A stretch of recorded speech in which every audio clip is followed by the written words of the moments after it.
Welcome everybody to another episode of Solid Foundation TV. I'm Dr. Brock Van Dyke with BVD Emergency Training.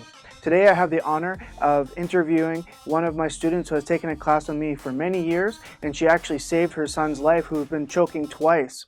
It's amazing. She used the skills that she learned in the class to be able to help her son, and I'm just so proud of her, and I just wanted to bring her on to introduce her to you so she can tell her story about how she saved her son's life by the skills she learned with BVD Emergency Training. So let's introduce Jessica Eklund. Jessica, welcome to the studio. Thank you. Tell us, so how long have you been taking classes with me before? I'd say it's been about 7 years. 7 years? Yep. Wow. Yeah, it started when I went to nursing school, so. I've been teaching for a long time.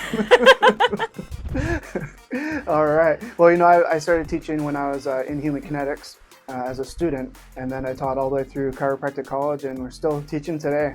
So that's amazing. So thanks for being a loyal BVD supporter. Anytime. It's a great class. All right. Well, I wanted to bring you in the studio today because I know, I remember it was probably around Christmas time. I think you had taken a class and you sent me a message, an iMessage or something on Facebook that you actually saved your son. So can you tell us a little bit about your son and what happened there?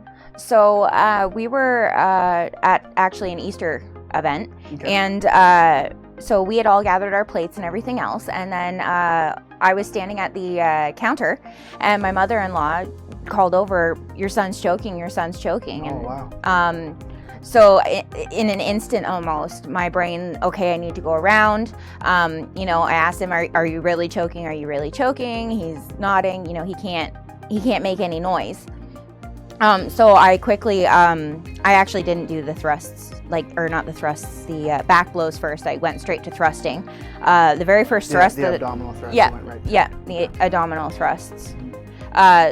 So the first thrust that I gave him, I must not have positioned properly because it didn't work. And we were able, like I said, you know, did it work? Nope. So I gave a quick another one. Yeah. And luckily that dislodged the food. Oh, wow. So just two. You just thrusted Yeah, twice. luckily it was Amazing. only two.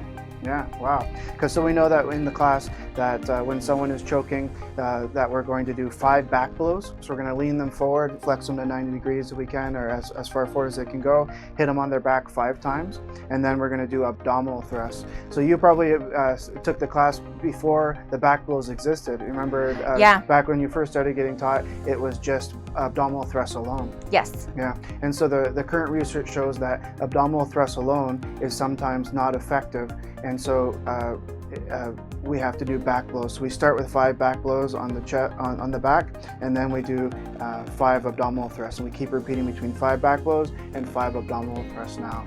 Yeah, so you know, the research changes based on the research and what's effective. So they said sometimes abdominal thrusts alone are not effective, so we have to do back blows. But luckily, it was effective with the abdominal thrusts. Yes, luckily. Wow. It was a very scary situation. Yeah, I can imagine. And so then what have you told them to do since the choking incident? Well, it was about 3 years ago that happened, but since then, my son is getting to the age where he gets to stay home alone, and I've had the worries that he's going to choke while he's home alone. So I have made sure to tell him that, you know, if he ever decides to eat anything when we're not home and happens to choke, to push his abdomen against the table or give self thrusts, try and get the food dislodged instead of like gasping in, trying to breathe, or anything else. Wow. Yeah, so that's actually pretty good. Yeah, to have some techniques to be able to care for himself, right? Mm-hmm. So to thrust, do an abdominal thrust yourself, right? When I was choking, I've choked 3 times. And I'm still here to live and tell about it. But yeah, I choked 3 times. And I was able to thrust myself. So the first time was actually when I was in New Zealand. We had rented this batch. They call it a batch. It was a nice house that overlooked the water and a nice beach there. It was just beautiful. And we were eating breakfast, and it was just so good. I was eating real fast, and then it went down the wrong pipe, or the wrong tube. And so I stood up really quickly and gave myself an abdominal thrust, and everyone looked at me, and then it just popped up there, and then I sat down and kept eating.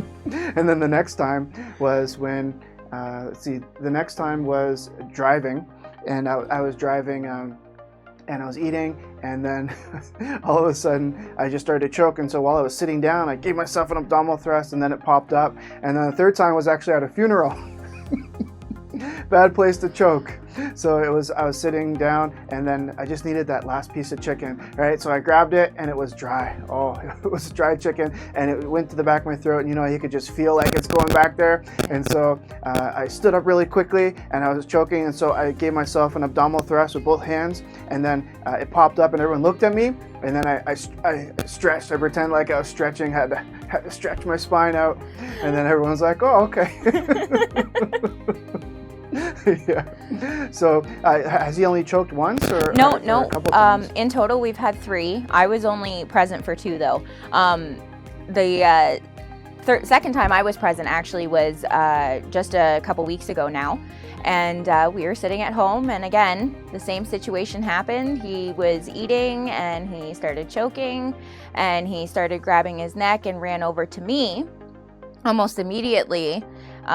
Kind of making like the I can't breathe symbols, and so again I got my grip underneath of his his sternum, Yeah. and I did the J movement, and Okay. again it took a couple good jabs before I was able to dislodge the food. But luckily, Wow, again, amazing. we had a good scenario there as well. Wow. So in the class, we practice and we make up the scenario, like you're like Mrs. Doubtfire, like you're at the restaurant and someone starts choking, and then what do you do, right? And you have to think about it. But then when you actually have to do it in real life, is it different than the class? Oh, it's totally different than the class. Like, the class makes it so that it sticks in your brain what you need to do because it's a fun class. But when you're actually in the scenario, your mind kind of just goes blank, and you're just trying to grab it at what you're trying to remember. So it's a hectic situation. Yeah. Amazing. Well, you know what? That's you get the BVD award of the day because you've taken class with us so many times, and you've actually used it in real life. That's amazing. Yes. And so, like I say, when someone buys a pocket mask from us, I tell them if you actually use it in a rescue, then I'll replace it for free. So send me like a newspaper clipping or a death certificate or something like that to let me know that you actually used it in a rescue, and then that will replace it for free. Because if you use the skills that we teach in this class and you use the equipment that you've got from the class as well, then you deserve another face shield. So you got a face shield today, so if you ever have to use it, so if he goes unconscious ever, then you're able to do 30 compressions, pick food out, try 2 breaths. 30 compressions, pick food out, try 2 breaths until you can get the food out, and then you want to make sure that he's breathing after. And if he's not, then we have to go into CPR in real life, CPR, but for a different reason. Yeah. So that's amazing. So now that he's older, what have you told him to do now that he's maybe home alone? Definitely, I've said, make sure you thrust yourself on something that's hard, something that's going to, push. You always want to make sure it's going up and not just, in. Yeah. So in a J motion, so yeah. in and up. In and up. In and up. Because we're pushing on the diaphragm to push up on the lungs, right? To pop that food out. Yeah. Okay. And definitely tell him to chew. Yeah. Yeah, chew a little bit more. All right. Well, I'll give you some advice that we teach in the class to teach your child or yourself to cut food into small pieces, right? Because that hot dog just cutting into rings is like perfect for choking. So cut it down the lengthways and then chop it up if you're going to have something like that. Make sure that the person chews their food.